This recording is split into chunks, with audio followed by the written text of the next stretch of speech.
ও টেপির মা কই গেলাই গো? আবার এই সময় আবার এই মহিলা আবার কেন?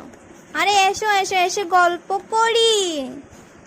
হ্যাঁ এসো এসো এসে বসো, আমার মাথাটা খেতে এসেছে। হ্যাঁ তা বলো কি খবর? তা তোমার মেয়েকে তো দেখতে পাচ্ছি না, কই সে? আসলে ও একটু ওর বন্ধুদের সঙ্গে দীঘা ঘুরতে গেছে। ও বাবা গো, তুমি তোমার মেয়েকে ঘুরতে পাঠিয়েছো, তা আবার একা একা? বাবারে বাবা, আমার মেয়ে তো আমাকে ছাড়া একটু নড়তেই পারে না। ওর আবার মেয়ে বন্ধু ছাড়া কোনো ছেলে বন্ধু বন্ধু নেই গো, জানো সেটা? তা আমি দেখছিলাম সেদিন।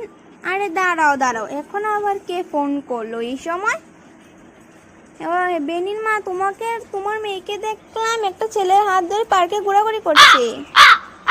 ও হ্যালো হ্যালো, আমি কিছু শুনতে পাচ্ছি না, আমি কিছু